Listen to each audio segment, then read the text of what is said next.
नमो नमो सतगुरु नमो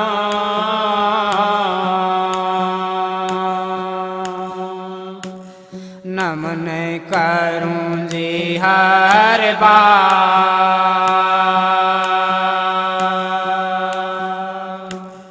चरण कमल में राखियो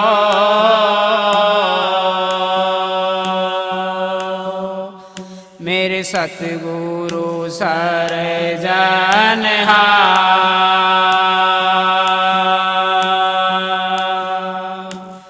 हाथ जोड़ करूं विनती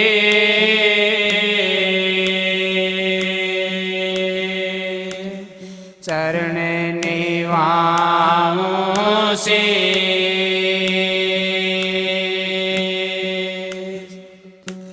सतगुरु कंवर साहिब महाराज ने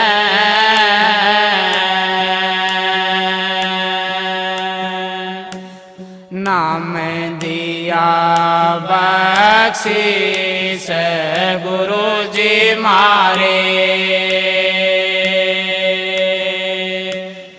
दया के दाता हो वेदिय गहम के जी राधा स्वामी नाम जो गावे सोए तेरे कल कलेश सब नाश सुख पावे सब दुख हरे ऐसा नाम अपार कोई भेद न जाने जो जाने सोए पार भवड़ नाथ में जन्मई राधा स्वामी गाय के जन्म सफल कर ले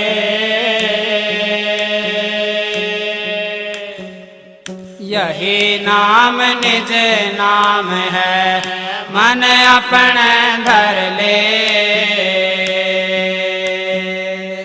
बैठक स्वामी अद्भुती राधा निरख निहारे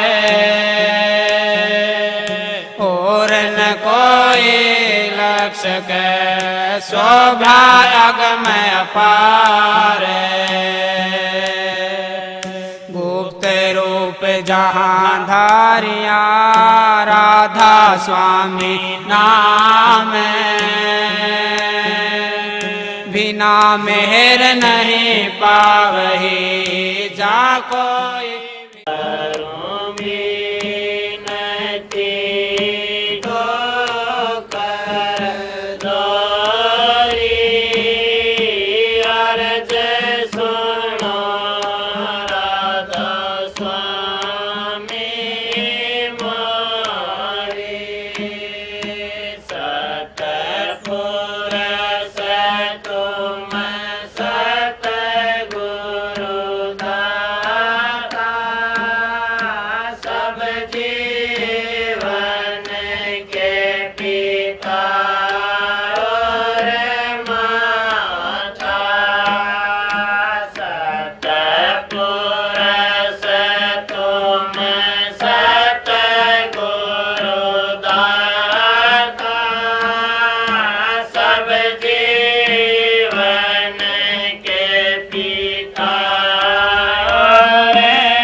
राधा स्वामी दयाल की दया, राधा स्वामी सहाय, राधा स्वामी।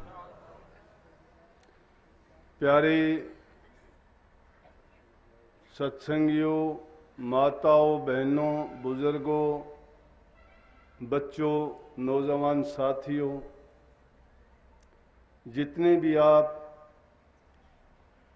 सत्संग कार्यक्रम में उपस्थित हुए हो, सबसे बेनती है जब तक सत्संग का कार्यक्रम चलता रहे आप शांति से बैठ के सत्संग वचन का लाभ उठाएं।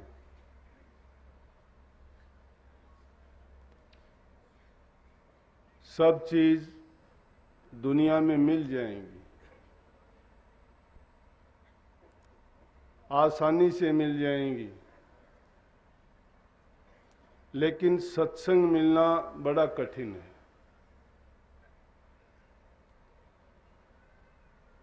आज के युग की बात करोगे तो सत्संग भी बहुत आपको मिल जाएंगे। नाम भी उनका रूहानी सत्संग होगा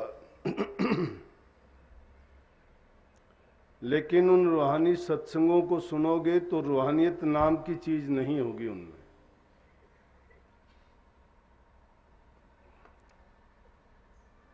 लेकिन इस युग में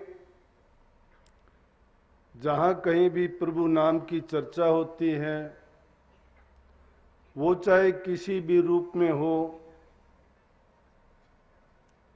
फिर भी दूसरे जितने भी काम हैं, कार्रवाई हैं,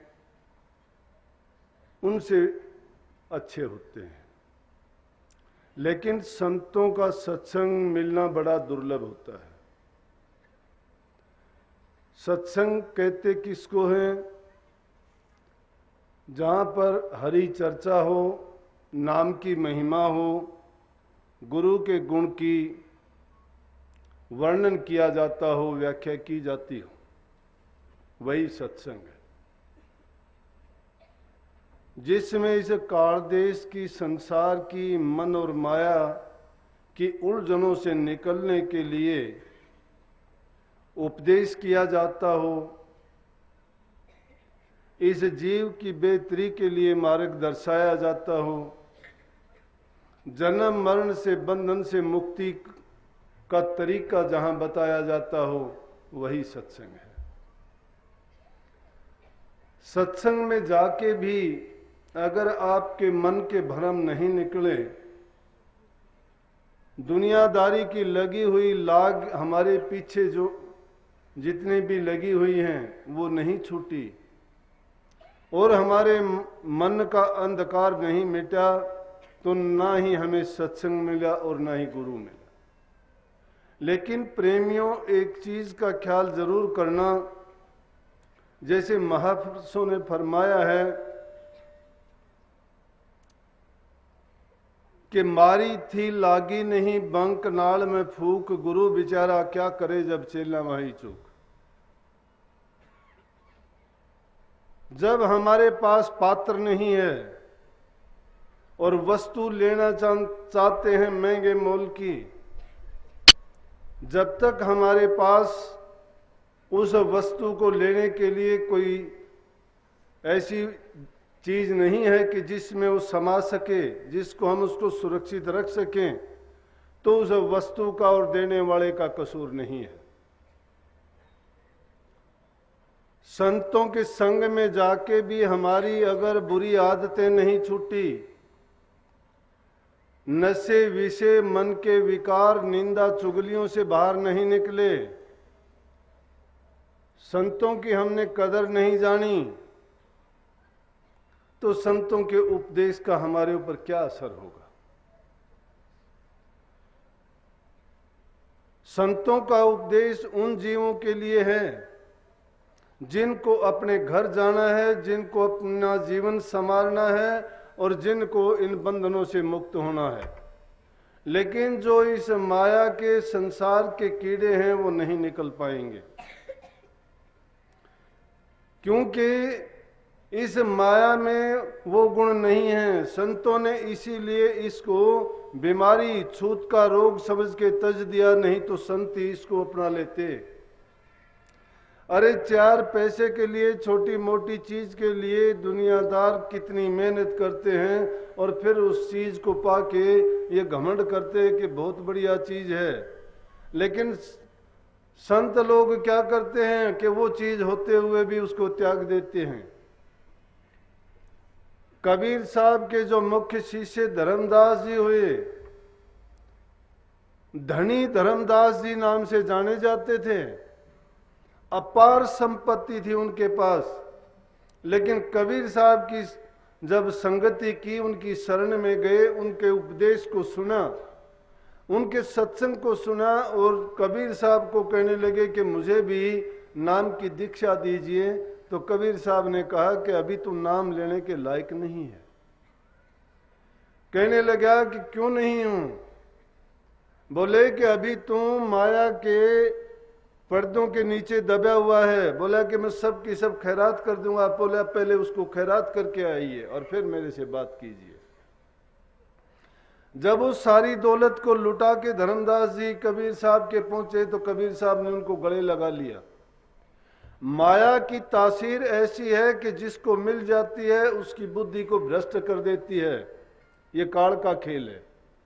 मन और माया 2 ही चीज इस जीव को भरमाती हैं। संतों ने मन को मृग का, कहीं कुछ कहीं बंदर का नाम देके और कहा है कि इस मन की चाल से बचो। मन क्या करता है? और सब कुछ मन से ही होता है। मन का रास्ता अगर बदल लोगे तो ये मन सब कुछ बन जाएगा आपके लिए। इसी मन के कारण आप दुनिया में हर तरह के दुख सुख भोगते हो और उसी का रूप बन जाते हो, क्योंकि सब ख्यालात मन से पैदा होते हैं और मन में पैदा हुए ख्याल को ही हम मूर्त रूप देके उसी के अनुसार अपने जीवन को ढालते हैं।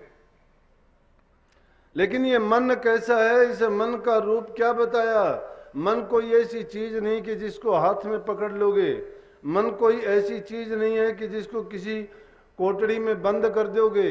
मन कोई ऐसी चीज नहीं है कि इसको कहीं आप अपने कब्जे में करके रख लोगे। नहीं, इसे मन को इसीलिए तो मृग कहा, इसीलिए इसको बंदर कहा। बल्कि कबीर साहब के एक शब्द में आता है कि मनवा मृगा जो भरे है कराल जगत बन बीच में, कि ये दुनिया तो एक जंगल है, बन है, और ये मृग उसमें छलांग लगाता फिरता है। और कैसी छलांग लगाता है? ना इसके उर है, ना खुर है, ना इसके चोंच है, ना चरण है। उसकी पहचान नहीं हो सकती। उर बिन खुर बिन चोंच चरण बिन चाल टेढ़ी चाल। ये ऐसी ऐसी टेढ़ी चालें चलता है कि फिर कोई चीज ना होते हुए भी फिर इसको कोई कैसे समझेगा, कैसे जानेगा। लेकिन जो जीव संतों की शरण में जाएगा, उनकी चरणों में जाके पड़ेगा, उसको उस चीज का ज्ञान मिलेगा, तब वो इसका भेद समझा देंगे। जब उनको भेद मिल जाए, संतों ने इसीलिए तो माया को ठोकर मार के, कबीर साहब ही कहते हैं कि ठगनी क्या नैना झमकावे तेरे कबीर हाथ नहीं आवे। और दूसरी जगह पे कह दिया, कहते हैं कि महा ठगनी हम जानी। माया को कहते हैं महा ठगनी हम जानी। और उसी को क्या कहते हैं कि जो माया संतन तजी और मूड ताही अपनाए। जिस माया को संतों ने ठुकरा दिया, मूड इंसानों ने उसको अपना लिया। और किस तरह से, क्यों उसके लिपट गए। बल्कि जो माया संतों ठगी सो मूड लिपटाए। संतों ने जिस माया को एक तरफ कर दिया, मूड आदमी उससे चिपट गया। उसने सोचा कि सब कुछ इसमें मिलेगा। किस प्रकार से कि जो नर डारे वमन को, जिस प्रकार से इंसान उल्टी कर देता है तो क्या होता है, उसी को स्वान स्वाद से खाए। कुत्ता जिस प्रकार से उसी उल्टी का आनंद लेके खाता है, उसी प्रकार से संसारी लोग भी इस माया का आनंद लेके खाते हैं। है ये क्या? वमन, उल्टी की हुई है ये। तो इस माया से निकलने का साधन क्या है? सत्संग है। सत्संग में जब जाओगे तुम्हारे मन का अंधकार दूर हो जाएगा। मन में अंधकार क्या है? मनों में भ्रम पड़े हुए हैं। किसी को चाह संतान की है, किसी को चाह धन की है, किसी को रिश्ते नातों की है, किसी को रूप हुसन की है, किसी को पद और पदवी की, प्रतिष्ठा की, इज्जत की और बड़ाई की है, खानदान की है। लेकिन ये चीजें इन चीजों से नहीं चलती है, नाम से चलती हैं। जिसके पास नाम रूपी दौलत है उसके पास सब कुछ है, और दुनिया की चीज इकट्ठी करते हो उनमें कुछ आनी जानी नहीं है। इंसान उनके अहंकार में पड़ के झूठे धोखे में आके अपना जीवन बर्बाद करके चला जाता है। लेकिन संतों के पास सब कुछ होते हुए भी दिखाई भिखारी की तरह से देते हैं, लेकिन वो उस संपत्ति उस दौलत के मालिक होते हैं कि जिसको पाने के बाद ना कोई चाह रह जाती है और ना ही उनको कोई लालसा रह जाती है और ना ही उनका दोबारा संसार में आना जाना होता है। संतों का उपदेश जीव के कल्याण के लिए, हित के लिए होता है, उनका अपना कोई स्वार्थ नहीं होता है। जो भी जीव उनके संग में आते हैं, उनके पास रहते हैं, उनके वचन पर अमल करते हैं, उनका जीवन बन जाता है। नहीं तो थोड़ी देर पहले अपना पुराना सत्संगी था बैठा था कि वो यही बात कह रहा था कि इस दुनिया में आके ये जीव लुटते रहे हैं। यहाँ पर सौदा जो नाम का करता है, जो उस नाम की दौलत को समझ जाता है, उसमें कभी भी ना टोटा आता है, ना कभी वो कम होता है, वो बढ़ता ही बढ़ता जाता है। और ना ही उसको और ज्यादा लेने की लालसा होती है, क्योंकि जो चीज कम नहीं होती अपने आप बढ़ती जाती है। लेकिन आज इस युग में, कलयुग के पहरे में, जो जीव सच्चाई से, ईमानदारी से भी अपना जीवन जीता है और बुराइयों से पीछा छुटा लेता है, शराबों से, कबाबों से, नशों से और विषय विकारों से जो बच जाता है, वो समझो कि उसी का जीवन भी सफल हो जाएगा। क्योंकि हर समय एक जैसे नहीं, जो चीजें सतयुग में होती थी आज उनकी जरूरत नहीं है, जो त्रेता में थी उनकी जरूरत नहीं है, जो द्वापर में थे उनकी जरूरत नहीं है। आज कलयुग है, कलयुग में जो कलयुग के नियमित चीज बनी है, कलयुग में नाम का आधार बताया गया है। कलयुग केवल नाम आधारा, सुमर सुमर नर हो गए पारा। लेकिन इंसान की मति क्या है? इंसान की मति यह है कि समझ नहीं पाता है, अपनी तो है नहीं समझ। ये खेल है प्यार का। संतों के पास वो चतुराई से नहीं मिलती, वो छीनने से नहीं मिलती, वो बल से नहीं मिलेगी, वो धोखे से और कपट से नहीं मिलेगी। संतों के पास अगर दिल का कपट दूर करके जाओगे, साफ दिल करके जाओगे, वो दौलत एक सेकंड में दे देंगे। वो मिलने में देर नहीं लगती। क्यों नहीं लगती? कि जब तुम्हें माया का वो रूप है जिसको चाह नहीं, उसके पीछे भागती फिरती है। जिसको चाह होती है वो उसके लिए रात दिन तड़पता है, उसको नहीं मिलती है ये खेल। लेकिन उस चीज को पाने के लिए क्या है कि जब हम दुनियादारी की चीज को भी हासिल करना चाहते हैं, एक छोटी सी बात है, जैसे मोती को आप बहुत महंगा मानते हो, बहुत अच्छा भी मानते हो, उसको पाने के लिए कहाँ मिलेगा मोती? मोती सीप में पैदा होता है, सीप समुद्र के बीच में रहती है और समुद्र की पानी की गहराई आंकी नहीं जा सकती, कितनी हो सकती है। लेकिन उसको जो अगर कोई प्राप्त करना चाहता है तो उसको गहरी डुबकी लगानी पड़ती है, और जो उस पानी में डुबकी लगाएगा उस सिप को ढूंढ लेगा, सिप को ढूंढ के फिर उसको मोती को मिलेगा। लेकिन उसकी भी गारंटी नहीं है कि उसको मिल भी जाए और वो लेके पानी के ऊपर तक आ भी सकता है, नहीं आ सकता। इसलिए उसको बाजी किस चीज की लगानी पड़ी? जान की बाजी। जो जान की बाजी लगा के उस सिप के मोती को लेना चाहता है, और वो भी क्या है, कोई चीज नहीं है। नाम के मुकाबले में उसकी कोई कीमत और कोई अहमियत नहीं है। नाम के पीछे तो करोड़ों लाखों लाल मोती, हीरे जवाहरात, दुनिया की संपत्ति सारी की सारी। अभी मैंने बताया था धनी धर्मदास के पास अनंत दौलत थी। हजूर स्वामी जी महाराज जी ने राधा स्वामी मत को प्रकट किया। उनके पिताजी बहुत अमीर थे, बड़ी दौलत थी, लोगों को पैसे दिया करते थे, सही बही खाते में लिखे हुए थे। लेकिन जब स्वामी जी महाराज ने वो देखा और उन्होंने उस रूप को जाना। संत सबते संत होते हैं, वो तो दुनियादारी की आंख खोलने के लिए आते हैं, लेकिन लोगों के पास वो आंख नहीं होती कि उनको परखें। अगर संत के जीवन को भी कोई सच्चे मायने में परख लेता है, वो अगर देख लेता है या उनके पास देखने वाली आंखें हों, कोई कोई बिरला होता है जो संतों को पहचानता है, कोई बिरला होता है उनकी चाल को समझता है, कोई बिरला होता है उनके नाटक और खेल को जानता है।